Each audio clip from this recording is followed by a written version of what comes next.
लखनऊ से एटीएस ने ISI agent को दबोचा है। आईएसआई एजेंट शैलेंद्र सिंह चौहान गिरफ्तार। भारतीय सेना की जासूसी करने का आरोप लगा है। आईएसआई के लिए जासूसी करता था शैलेंद्र सिंह चौहान।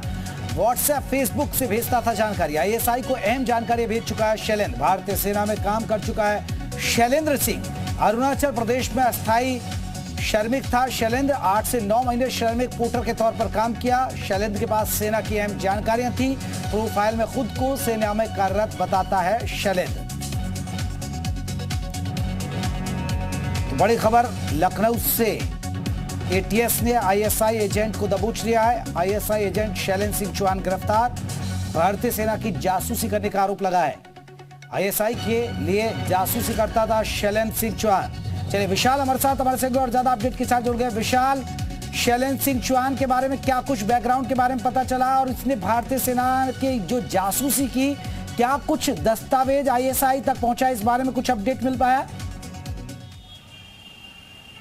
देखिए बिल्कुल, यूपी एटीएस ने शैलेंद्र सिंह चौहान को गिरफ्तार किया है। बताया जा रहा है कि शैलेंद्र सिंह चौहान हनी ट्रैप के जरिए आईएसआई के संपर्क में आया था। प्रीति नाम की एक हैंडलर से उसकी बातचीत होती थी और वो उसी के प्यार में फंसकर उसने जो है आईएसआई ज्वाइन किया था। प्रीति ने उसमें इस बात को कहा था कि अगर वो तमाम जो है आईएसआई के लिए काम करेगा, तमाम सूचनाएं जो हैं वो आईएसआई को देगा, तो इसके एवज में उसको पैसे जो हैं वो दिए जाएंगे। इसके साथ साथ एक और जो हैंडलर है जो आईएसआई के लिए काम करता है, उसके भी संपर्क में आया था और करीब 8 से 9 महीने तक उसने जो है अरुणाचल प्रदेश में काम किया था पोर्टर के तौर पर और अपने आप को वो सेना का जो है अधिकारी बताता था। यहाँ तक कि उसने जो सोशल मीडिया पर अपना अकाउंट बनाया था उसमें भी उसने सेना की वर्दी पहने हुए अपनी फोटो लगाई थी। तो इसी के चलते वो आईएसआई के संपर्क में आया था और पिछले कई महीनों से लगातार आईएसआई को फोटोज भेज रहा था। यूपी एटीएस को इस बारे में जानकारी मिली थी और यूपी एटीएस लगातार इस पूरे नेटवर्क को खंगालने की कोशिश कर रहा था और उसी के बिहाफ पर इसकी गिरफ्तारी जो है वो की गई है।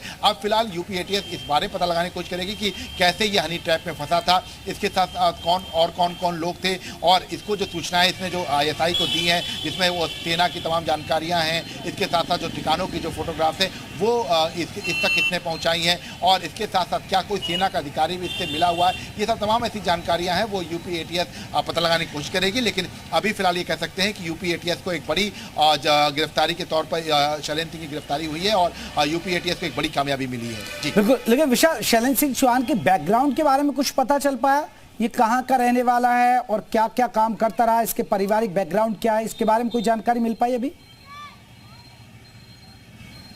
देखिए बिल्कुल, यूपी एटीएस ने चूंकि ये बताया है कि ये अपने आप को भूतपूर्व सेना का अधिकारी बता रहा था और ये इसके जो मिलने जुलने वाले थे ये सबको वही बताता था। पिछले 8-9 महीने से लगातार ये अपने घर से आता, अरुणाचल प्रदेश में रह रहा था और 8 से 9 महीने तक वहाँ पर उसने बाकायदा पोर्टर के तौर पर काम किया है। सबसे बड़ी बात यह है कि जो एक हनी ट्रैप का जो जाल है उसमें इस तरह के लोगों को फंसाने का जो एक पूरा ट्रेंड चला आ रहा है, जो पिछले कई सालों से उत्तर प्रदेश में भी देखने को मिला है। कई ऐसे लोग हैं जो इनके संपर्क में आते हैं। संभवतः ये भी माना जा रहा है कि जो आईएसआई जो हैंडलर है, जो हनी ट्रैप के जरिए प्रीति नाम की जो महिला जो बताई जा रही जिसने इसको फंसाया था, वो भी हो सकता है कि इस पूरे मामले में उसने ये जाना होगा कि ये सेना का अधिकारी रहा हो और इसी के लिए इसे संपर्क किया हो, क्योंकि फेसबुक पर इसने अपनी वही प्रोफाइल की है। तो हो सकता है कि उसके बाद जब उसको ये हकीकत मालूम चली हो कि ये सेना से संबंधित नहीं था और ये जो है इस तरह के पैसे का लालची है, तो हो सकता है कि इसको इस तरह का लालच दिया गया हो जिस बारे में यूपी एटीएस अपनी बात कह रही है। अभी इस पूरे मामले में और जांच आगे बढ़ेगी तो और जानकारियां सामने निकलेंगी। लेकिन हाँ,